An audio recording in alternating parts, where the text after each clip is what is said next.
years, and this year, 2018, this is probably the most important year because we have ballot initiatives in counties all across this state, and I know that because you're here so late, you're going to be the ones who make all the phone calls, who call all your friends all across the state of Wisconsin, who make sure they go out, that they vote, and for whatever reason they're not registered to vote, they call all their friends and their neighbors and get them to vote for them. You make sure that we show the people who work in this building behind me right here that we are united, we are for the progressive cause of ending marijuana prohibition. We are here to protect our patients. We are here to protect our veterans. We are here to protect our friends, our families. We're here to protect people who are suddenly sitting in jail because of the plant that they use to help them heal. And we will be here every year until everybody who uses cannabis can celebrate. Now, Tammy introduced me as the co-host of the internet's most popular marijuana podcast, Marijuana Today. And I want to say as a host of the podcast that it is important that now we start to think about the future of the cannabis industry. What is the cannabis industry we want to be here 48 years from now celebrating? Is it going to be an industry that has room for the local farmer? Is it going to be an industry that prioritizes conscious consuming? Is it going to be an industry that gives back to the community? Or is it going to be an industry dominated by corporate interests, where the only cannabis you can get is sold to you by Coca-Cola or somebody else with a stock price listed on a NASDAQ exchange? There are a lot of cannabis billionaires now, millionaires and billionaires, who have listed stocks in Canada and the United States.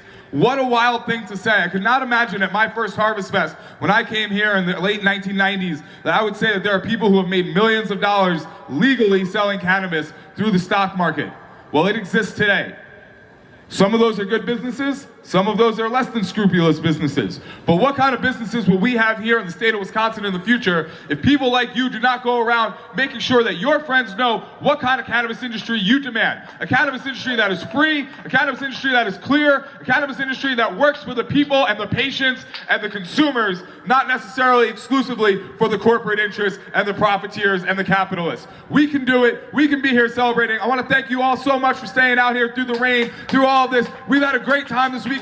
Great bands. I want to thank all of our sponsors. I want to thank all of you for voting in advance, and thank you for making all the phone calls and knocking on all the doors that it takes to make sure that cannabis is legal here in the state of Wisconsin by next year, and if not next year, by the year after that. We will do it together. Thank you very much, Madison, Wisconsin. You're a wonderful place. I love you so much. Happy 48th Annual Great Midwest Marijuana Harvest Festival.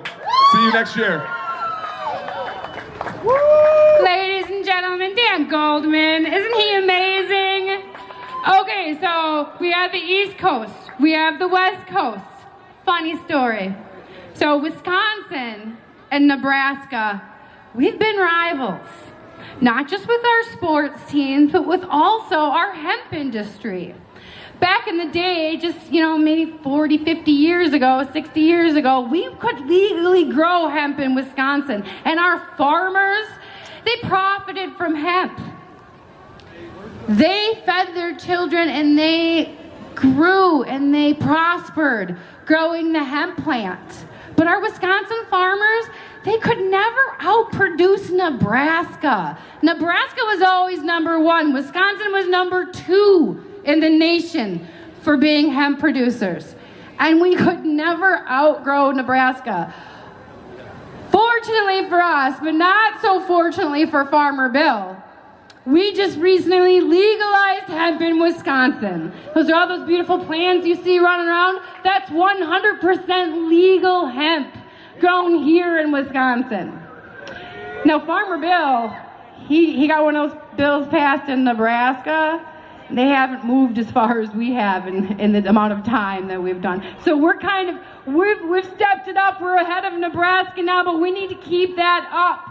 Because 400 of our farmers, they had to shut down their generational farms just this year.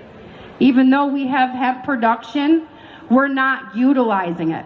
Instead of subsidizing our farmers, we're spending $4.5 billion on a shady foreign corporation to bring shit jobs